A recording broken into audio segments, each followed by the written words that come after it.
Once upon a time, in the wide and endless night sky, there was a tiny star named Luma. Luma was smaller than all the other stars. She looked around and saw the big stars shining so brightly, lighting up the whole sky. Luma whispered to herself, "I am too small. My light is not strong. Nobody will ever notice me." Every night, she tried her best to sparkle, but compared to the others, she felt invisible. One evening, the moon noticed Luma sitting sadly on a cloud. "Why are you so quiet, little one?" asked the moon kindly. "I don't think I'm special," Luma sighed. "I'm just too small to shine." The moon smiled and said, "Every star has a purpose, no matter how big or small. One day you will discover your shine." The next night, while the stars sparkled happily, a little bird flew up into the sky, lost and afraid. The bird had been separated from its family and didn't know the way home. The big stars were shining too high, and the bird couldn't follow them. But then it noticed a gentle, tiny light twinkling just above the trees. It was Luma. The bird chirped, "Hello, little star, can you help me?" Luma stopped sparkling and asked, "What can I do? I'm just a small star." "You look like you might be able to show me the way home," the bird replied, hoping. "Oh, I don't know if I can," Luma answered, feeling unsure. "Well, please try. If you can't, I'll be lost forever," the bird cried. Taking a deep breath, Luma started to shine her light as bright as she could. Then she slowly moved through the sky, showing the bird the way. Step by step, flap by flap, Luma guided the little bird back to its nest. The bird chirped with joy, "Thank you, little star. Without you, I would have been lost forever." That night, Luma felt something new inside her. Her light sparkled brighter than ever before. She realized that even though she was small, her light had made a big difference. From then on, whenever a traveler was lost in the dark, they followed Luma's gentle light. She became known as the guiding star. The moon smiled at her and said, "See, little one, you didn't need to be the brightest. You only needed to shine in your own way." Once upon a time, deep within a lush green forest, there lived a little firefly named Flicker. Now, Flicker wasn't like the other fireflies. While his friends loved to zoom around during dusk, flashing their lights in playful patterns, Flicker preferred staying hidden in the safety of a large tree. You see, Flicker had a tiny light, and he thought it was dim and boring. "I want a big, bright light like the fireflies in the meadow," he sighed sadly. Day after day, Flicker wished upon the stars to have a beautiful light. But as the nights went by, his light stayed tiny and dim. One evening, an old wise owl noticed Flicker sitting alone on a leaf. "Why aren't you playing with the others, little one?" she asked softly.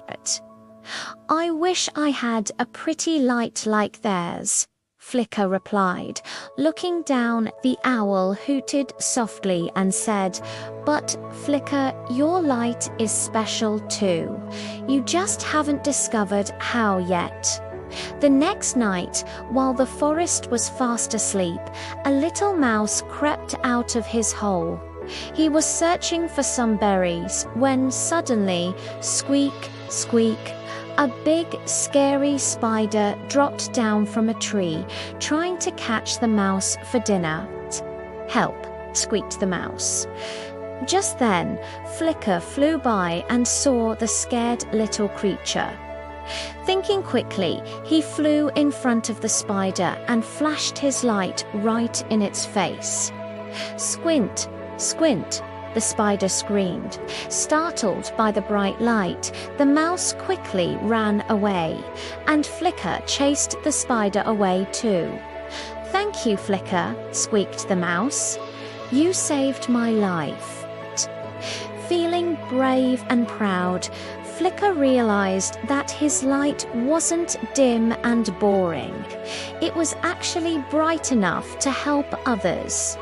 From then on, whenever there was trouble in the forest, the animals called on Flicker. His light became a symbol of courage and hope. The wise owl smiled at him and said, "See, Flicker, you didn't need to be the brightest. You only needed to shine in your own way." Once upon a time in a faraway land, there was a beautiful princess named Ilara. Now, Princess Ilara wasn't like other princesses. While her friends loved to twirl around in fancy dresses, giggling and dreaming about handsome princes, Ilara preferred climbing trees and splashing in the river. "I wish I could do something special," she sighed one day, gazing at the stars. "Like what?" asked a kind old woman who was walking by. "To shine like the stars," whispered Ilara dreamily. The old woman smiled and said, "But Ilara, you already have a special shine." Confused, the princess asked, "What do you mean?" "You have a kind heart, a curious mind, and a helpful hand," the old woman replied. "These are the things that make you truly shine." Ilara didn't believe her. She still wanted to shine like the stars. That night, while the kingdom was sleeping peacefully, a little kitten got stuck up in a tree. "Meow, meow," it cried. Hearing the kitten's cries, Ilara rushed outside and climbed the tree. Carefully, she reached out her hand and the kitten jumped into her arms. Then, purring happily, the kitten rubbed against her cheek. "See," whispered the old woman who had been watching from below. "You shine with kindness and love, just like the stars." Over the next few days, Ilara helped everyone in the kingdom. She used her curiosity to solve mysteries, her intelligence to come up with clever ideas, and her compassion to comfort those in need. Everyone in the kingdom, from the tiniest field mouse to the biggest oak tree, felt her warmth and care. One day, a terrible storm swept through the land. Houses were damaged, animals were scared, and people needed help. Ilara spent the whole day with her friends, cleaning up the mess and cheering everyone up. As the sun set, the old woman approached her and said, "Today you shone the brightest, my dear. You may not have a magical light, but your inner shine is even more beautiful." Ilara looked at the smiling faces around her and realized that the old woman was right. She didn't need to be like the stars to shine. She just needed to be herself. And that's the end of our story. The end. Now it's time for bed, little ones. Sweet dreams. Hey, Mimi Kids, thank you for joining us today. We hope you enjoyed this magical adventure. Remember, no matter how big or small you are, you have a special shine inside you. It might be your kindness, creativity, or bravery. Let it shine through every day and you'll make the world a better place. Before you go, don't forget to hit that thumbs up button for more enchanting stories. Stay curious, stay kind, and we'll see you next time. Bye for now.